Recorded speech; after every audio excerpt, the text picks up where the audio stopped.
Hello everyone, स्वागत है आप सभी का एग्ज़ाम सक्सेस पर। आज हम देखने वाले हैं छत्तीसगढ़ सामान्य ज्ञान।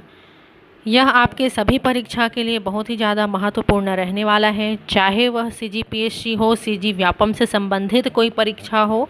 तो वीडियो को बिना स्किप किए हुए लास्ट तक ज़रूर देखें। ठीक है, तो चलिए स्टार्ट करते हैं। देखिए, आज का हमारा पहला क्वेश्चन है, छत्तीसगढ़ राजभाषा दिवस कब मनाया जाता है? छत्तीसगढ़ राजभाषा दिवस कब मनाया जाता है? तो इसका करेक्ट आंसर हो जाएगा ऑप्शन नंबर बी, 28 नवंबर को। यह आपके कई बार एग्ज़ाम्स में पूछा जा चुका है, कई बार व्यापम में भी आया है ना। तो बहुत ही महत्वपूर्ण क्वेश्चन है।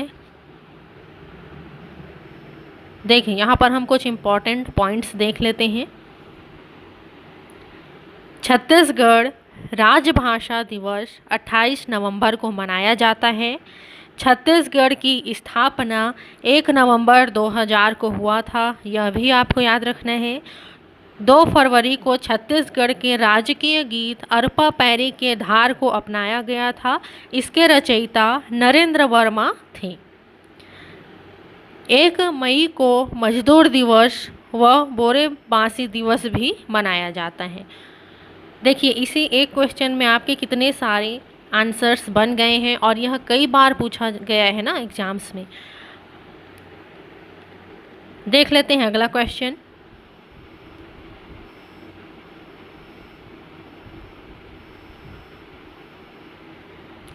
देखिए, अगला क्वेश्चन है हमारा, छत्तीसगढ़ राज्य निर्माण के समय जिलों की संख्या कितनी थी? छत्तीसगढ़ राज्य निर्माण के समय जिलों की संख्या कितनी थी?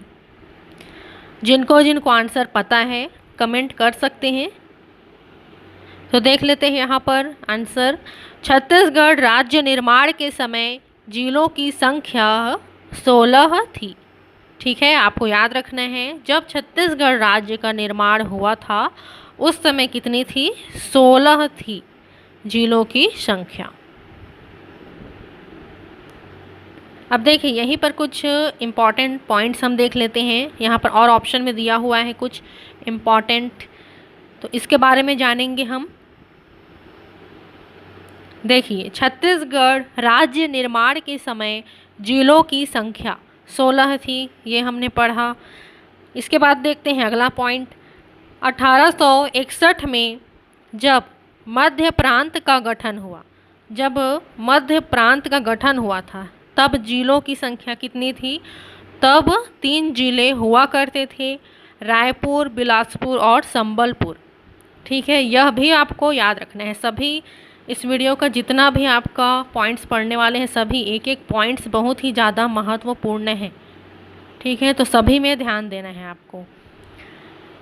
अगला है, मध्य प्रदेश गठन के समय जिलों की संख्या कितनी थी? तो 6 थी। गठन कब हुआ था? तो 1 नवंबर 1956 में गठन हुआ था। मध्य प्रदेश गठन के समय जिलों की संख्या 6 थी। वर्तमान में जिलों की संख्या 33 है। ठीक है, तो ये थे हमारे कुछ इम्पॉर्टेंट पॉइंट्स। अगला क्वेश्चन देखते हैं। छत्तीसगढ़ के प्रथम राज्यपाल कौन थे? छत्तीसगढ़ के प्रथम राज्यपाल कौन थे? तो जिनको आंसर पता है कमेंट में ज़रूर बताएं। तो क्या हो जाएगा इसका करेक्ट आंसर? तो देखिए, इसका करेक्ट आंसर है ऑप्शन नंबर सी, दिनेश नंदन सहाय। दिनेश नंदन सहाय जी छत्तीसगढ़ के प्रथम राज्यपाल थे।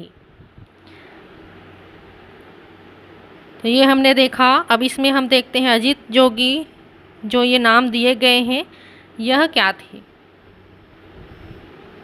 तो देखिए, छत्तीसगढ़ के प्रथम राज्यपाल दिनेश नंदन सहाय जी को कहा जाता है। छत्तीसगढ़ के प्रथम उप मुख्यमंत्री कौन थे? टी.एस. सिंहदेव।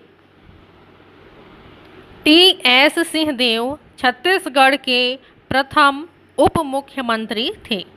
छत्तीसगढ़ के प्रथम मुख्यमंत्री अगर आपको पूछा जाए तो इसमें आंसर लेना है अजित जोगी।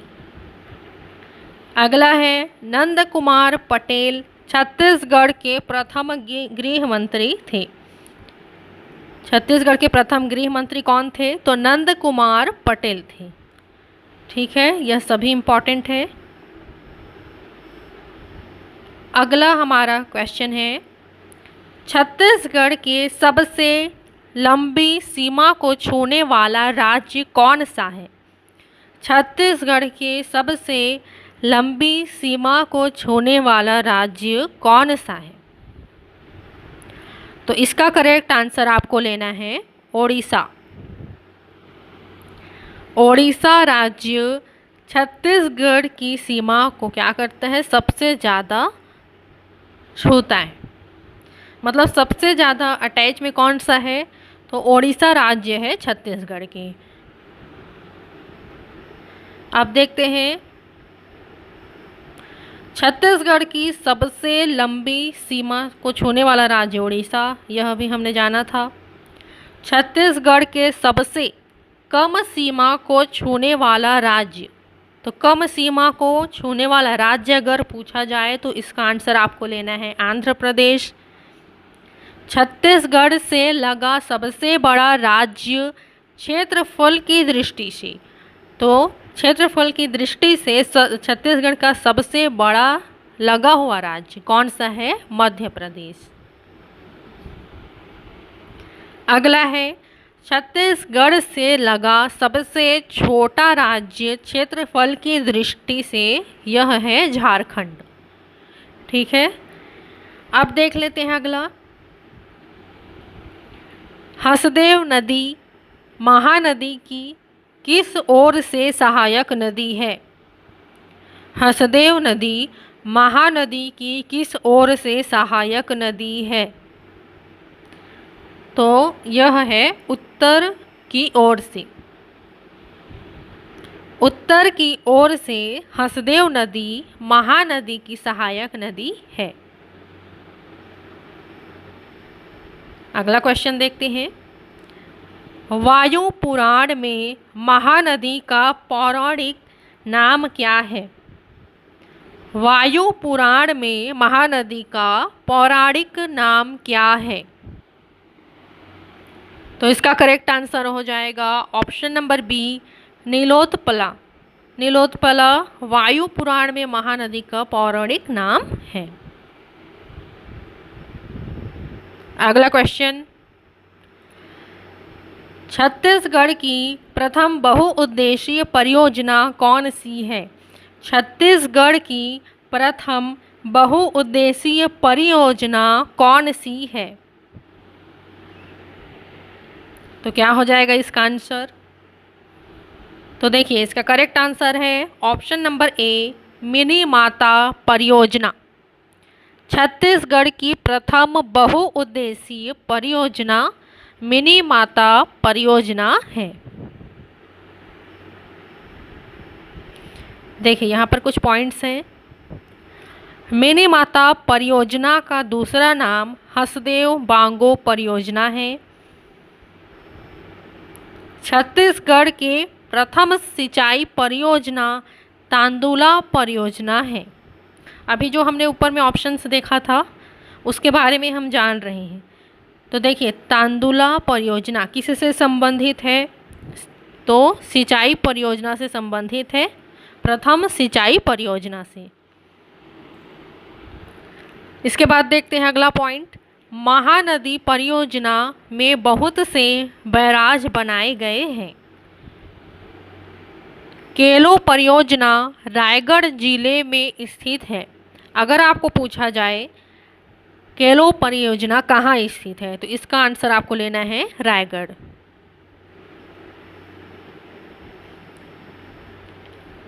नेक्स्ट है, परिया शब्द का क्या अर्थ है? परिया शब्द का क्या अर्थ है? इस तरीके से क्वेश्चंस बहुत ज़्यादा पूछे जा रहे हैं, है ना। तो इन सभी शब्दों का अर्थ आपको पता होना चाहिए। देखिए इसका करेक्ट आंसर है ऑप्शन नंबर ए, जिस भूमि पर खेती न की जा रही हो उसे क्या कहते हैं, पर्या कहा जाता है।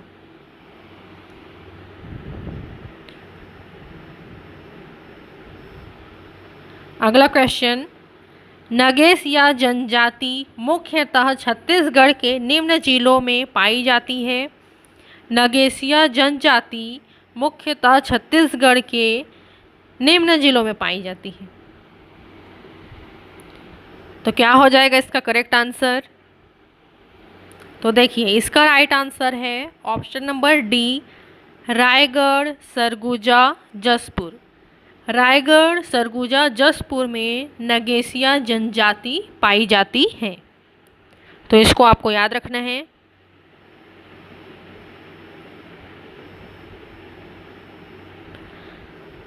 अगला है, कोरकू जनजाति में स्त्री पुनर्विवाह को क्या कहा जाता है? कोरकू जनजाति में स्त्री पुनर्विवाह को क्या कहा जाता है? तो देखिए यहाँ पर जो पुनर्विवाह है वह उसको कोरकू जनजाति में क्या कहते हैं? तो इसका करेक्ट आंसर हो जाएगा पाटो विवाह। पाटो विवाह कहा जाता है। अगला है, ककसार नृत्य किस जनजाति से संबंधित है? ककसार नृत्य किस जनजाति से संबंधित है? तो इसका करेक्ट आंसर हो जाएगा ऑप्शन नंबर डी, मोरिया जनजाति से संबंधित है। जो ककसार नृत्य है मोरिया जनजाति से संबंधित है।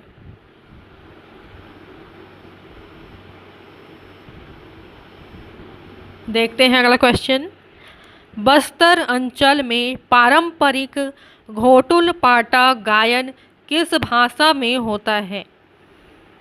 बस्तर अंचल में पारंपरिक घोटुल पाटा गायन किस भाषा में होता है? तो किस भाषा में होता है?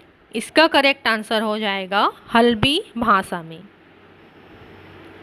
बस्तर अंचल में पारंपरिक जो घोटुल पाटा गायन होता है हल्बी भाषा में होता है।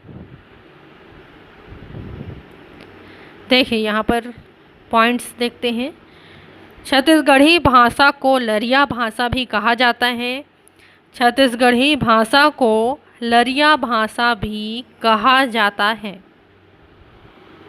अगला पॉइंट है, गोंड जनजाति की भाषा गोड़ी कहलाती है। जो गोंड जनजाति है जो वह भाषा बोलते हैं तो उनकी उस भाषा का क्या नाम है? गोड़ी। ठीक है, गोड़ी भाषा कहा जाता है। तो यह थे हमारे इम्पॉर्टेंट MCQ जो आपके सभी एग्ज़ाम्स के लिए बहुत ही ज़्यादा महत्वपूर्ण है। अगर आज का वीडियो आपको पसंद आया हो तो वीडियो को ज़रूर से लाइक, सब्सक्राइब एंड शेयर करें। और जो आपके फ्रेंड्स CGPSC व्यापम की तैयारी कर रहे हैं उनके साथ यह वीडियो ज़रूर शेयर करें। इसी तरह की और जानकारी के लिए आप प्लेलिस्ट में जाकर देख सकते हैं। फिर मिलते हैं अगले वीडियो में। Thank you.